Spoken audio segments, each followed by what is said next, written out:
Is that so? Hmm. Since Dave broke our final agreement there at the beginning of February, I've been asked hundreds of times the whole story, and specifically have been asked to share the whole story in a video. And I really didn't want to, but well, since I'm an embarrassment, let's just go ahead and let everybody else decide.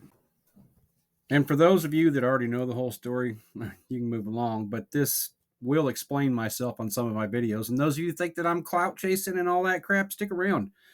Within the first 30 seconds of conversation with Miles, Dad made it clear I was a TikToker. So the end of February is when we made a deal, sent the motor to him. They got it at the beginning of March. We were expecting a motor in 16 weeks. Should have been sometime in the beginning of July. We did not receive said motor in the beginning of July. We got it late first week of August. So we paid the final bill of $19,685.53. Not a big deal. I mean, we wanted the best. When the motor showed up, let me tell you, we were very disappointed. And I'd like to point out that originally, when we first started doing our inspections, we didn't know it wasn't our block yet. We were thrown off by all of the paint, the bent oil pickup tube, the rust on the flywheel, the rear cover not being right, all of the bolts that on the rear cover were mismatched and corroded.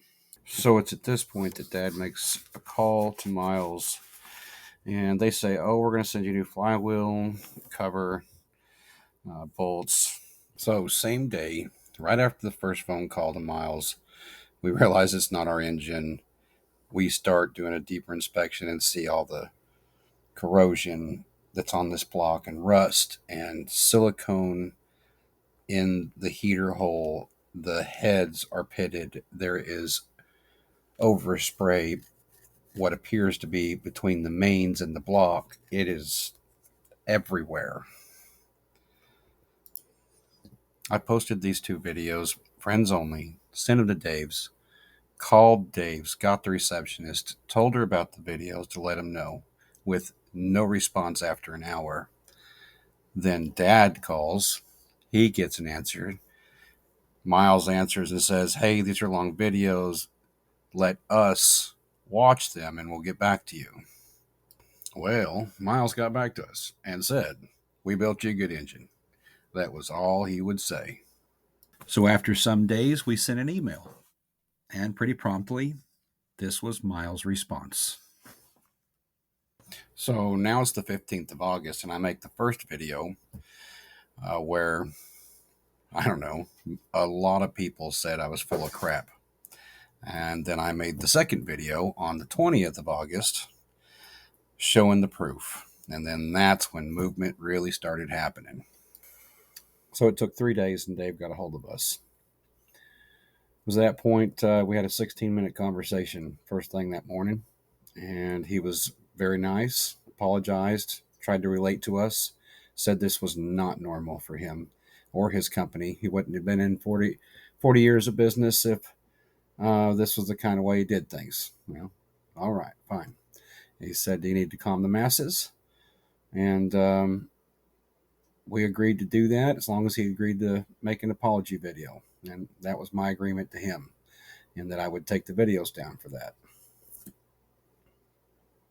Not once during that phone call did he say, "Don't tell people about the money."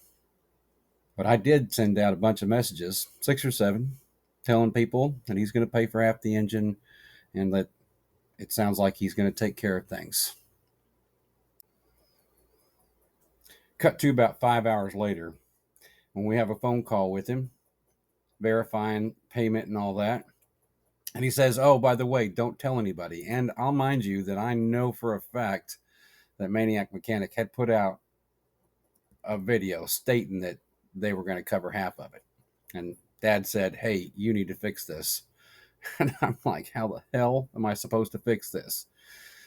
The only way I could fix it was lie to people and tell them that I misunderstood everything. It was my fault. And I shouldn't have done that. So to everyone that ever helped us, I'm sorry. I've betrayed your trust. And I hope maybe this video will go some ways in correcting that. and I should have never have trusted Dave. September 9th, the new engine shows up, and it is packaged so piss poor. There's wood jammed into the bottom of the crank. The pump had jammed into the plastic container it was shipped in.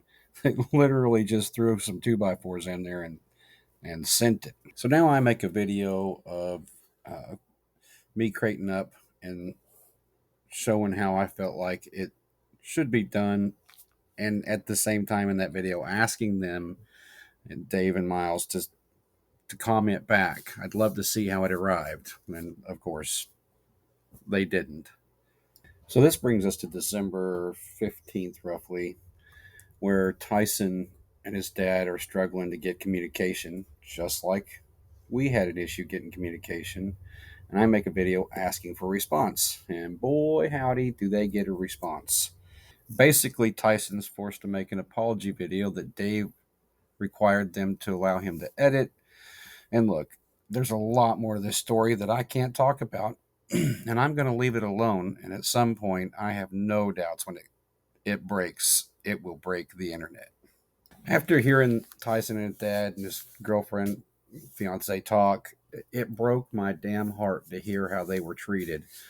And that led me to shops across the country treating people badly. And I thought, all right, let's create a new persona. And that's where these videos came from, telling a story that couldn't be told.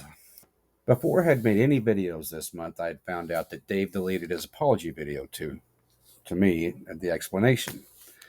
And that didn't set well with me this whole time making these videos. But I felt like I was slightly responsible for Tyson in them situation because there was nothing out there that warned people to be careful. So I created Document Everything as my way of being able to sleep at night. That brings us to mid-January, where the whole Gaslight video comes out, and Dave decides to slam another father and son build to the wall.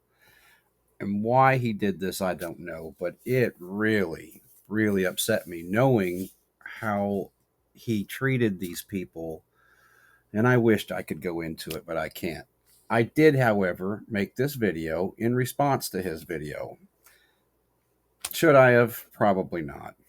But for Dave to make a video about a family that he knew couldn't make a response video was pretty crappy.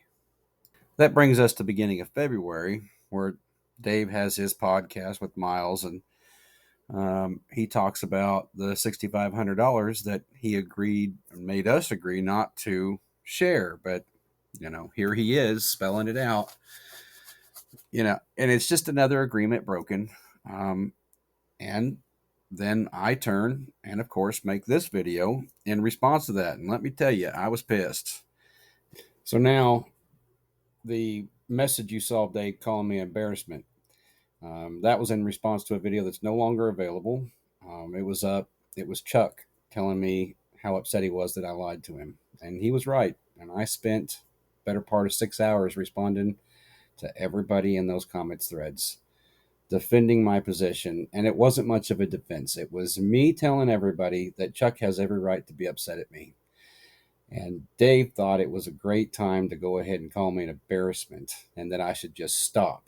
And a lot of other things that he said that was, I'm not going to share here, but other people saw it too.